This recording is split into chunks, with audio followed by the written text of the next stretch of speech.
Hey y'all, it's part two to my last oracle reading. Sorry, it was running too long and it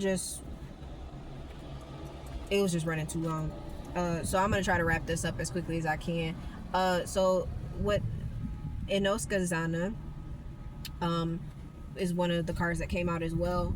It says a river menders amid a thick forest, punctuating and feeding the dense undergrowth that would otherwise see no sunlight. Through the mist hanging low over the river, Inosagana, watches over her village, bringing the blessings to the rainbow. A shapeshifter. She may appear in many forms. She may quench the ground in the form of a life-giving rain. She can transform herself into a snake, stealthily moving through situations unnoticed but noticing all. She can also transform into misty clouds or retract the light within herself to become a rainbow and bestow the blessing of heaven. Her smile radiates with the strength of the sun. She also has a direct line to the healing principles and actions of her world. She reserves her communication for healers and trains them through snake-filled dreams. She is nurturing, ethereal, elegant, and powerful, and for the uninitiated, just out of reach. As a water dweller, she is also a staunch advocate for protecting our waterways and the earth. She wants you to pray for rivers and all bodies of water. This fierce protectress is asking you to bring all of your shapes, ways of being, and ways of knowing to the situation in order to create healing for yourself, your community, and your planet. So, this is a lot, actually.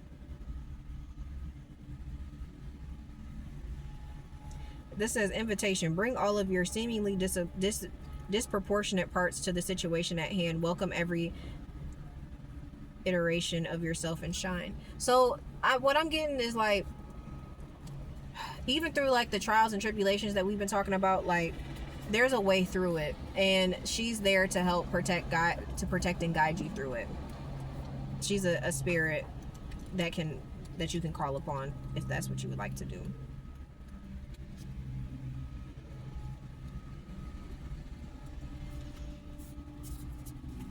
All right, then we have, sorry if I'm butchering names, I'm sorry, someone can correct me. Negone Mebahi. Born from the cosmic egg of the Supreme Being, she is the female aspect of the great universal source. As one of the oldest deities in the Fang pantheon, she is most powerful in the darkest part of night. The movement when daybreak is just as distant as nightfall. Imbued with the generative power of the universe, she visits miracles upon those who worship her. She's sacred. Her sacred instrument is the harp.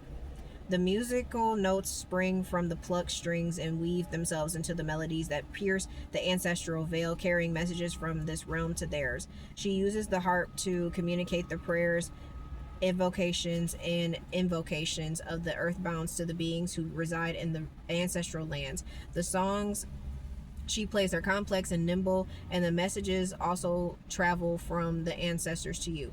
If you are pulling this card, you are being reminded that one of the ways the ancestors speak through music is through music. You're being asked to play or listen to sacred music. Even if you don't have drums, you can use your hands, your feet, and your voice. If you are able to open the ancestral portals or put on some music that touches you deeply and integrate the lyrics to music writes on your soul.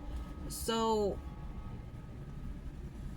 I was just saying the other day, like, you can listen to 432 hertz frequency. That is a very healing frequency, but music is very powerful. I know that spirit guides me often to certain songs out of nowhere. A lot of those songs have guided me through a lot of what I've been going through. So I would say if you're religious, if you're Christian, listen to your worship music. If you're more spiritual, I would say try to find some like manifestation type of music, especially if you're like if you need like a financial blessing or something of that nature. It would be best to listen to like some money manifesting type of thing, because it will help cleanse that energy and bring it to fruition.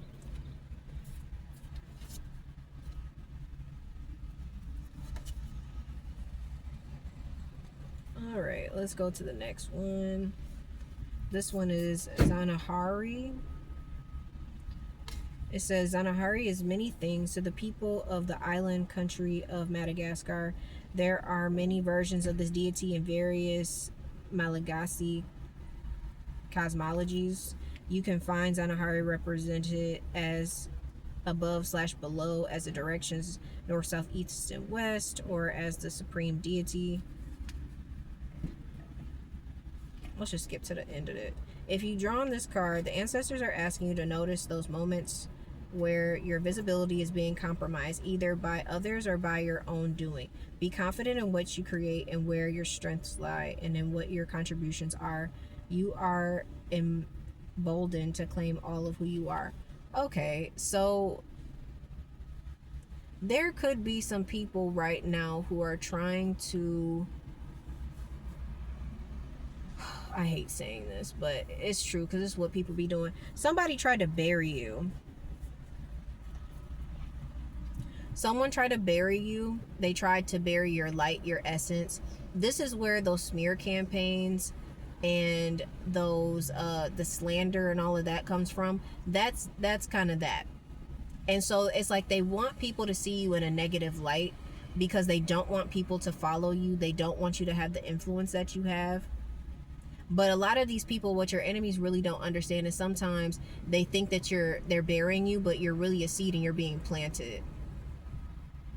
So somebody's about to blossom, okay?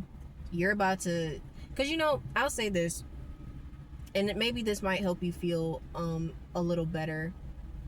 When it comes to a tree, when a tree is planted, and most plants in general, but let's just talk about a tree. A tree has to grow in two different directions at the same time. It has to grow down to be rooted, and it has to grow up to push through the surface. And a lot of people in that time when you were going through the smear campaign, when you were having to survive through that, people didn't see the roots. They just thought that you were done. They counted you out. And I told y'all that in the last message, or one of the last messages I did. They counted you out. They didn't think that you were going to make it, but they didn't see them roots forming. And now you're getting to the point where you're about to blossom. You're getting to the point now where you are about to reach the surface. And one of the sayings that I live by is you will know them by the fruits that they bear. Because there's a whole bunch of people right now who've been walking around in your energy. They've been trying to claim that they're like you. They've been trying to claim that all of your ideas were their ideas, but their trees are bare as fuck. There is no fruit there. Nothing. And you got to understand that your fruit is not for you. Your fruit, which is your wisdom, the message that you have, is not for you, it's for other people. Apple trees don't eat apples. So that fruit that you're about to harvest, I'm seeing the Nine of Pentacles in my mind's eye, like the fruits of your labor, like the fruit that you're about to showcase is for other people to take in so that they can follow. Because like we just been talking about, how y'all are stepping into leadership positions. Okay, this is our last one, thank God. This is our last one. This is initiation. One of the most prevalent symbols of initiations throughout the continent of Africa is the practice of waist beads for women. I've been wanting waist beads for a minute.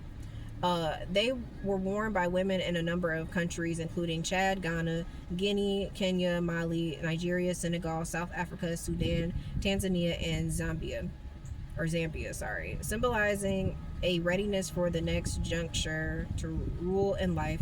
Initiations are the process through which one garners, or develops the knowledge, skills, and wisdom necessary to step fully into the next phase. Here, the image of waist beads. Oh, I didn't show y'all the card. Represents the importance of reclaiming your body, female sexuality, and lost traditions. Waist beads are also used for a variety of additional reasons, including adornment and enhancement, to demonstrate wealth and spirituality and to ward off evil. Some even consider them prized heirlooms. They are bestowed upon the wearer during important threshold crossings such as puberty rites, marriage, and at death. Invitation. You are in an initiation. Ask yourself what the ancestors are initiating you into. Decide what you will release. Identify what knowledge, skills, and wisdom you will need to cultivate in order to take them with you across the threshold. So maybe you were thinking about getting waist beads 10 on my timer. Maybe you were. I've been wanting waist beads for quite some time. But like I said, y'all are stepping into leadership positions, so you may be being called right now to I told y'all before, like, go watch my message of this is not for everybody, because it's not, but I was talking about how some of y'all were born into royal priesthoods. So some of y'all are being guided and led into that leadership position of bringing your lineage out of poverty, you know, being the first multimillionaire in your family. Like, this is what some of you are about to step into. Because like I say, even though I'm going through what I'm going through, I know, like, it's not the end for me. I know it's not over. Everything is temporary. So maybe that is a sign that it's time to try some new stuff. What are you being called to do? Do that, okay? But I love y'all. That's the end of this part 2. I'll try to come on with another tarot message later, but I love y'all. It's your girl, K Divine. See you later. Bye.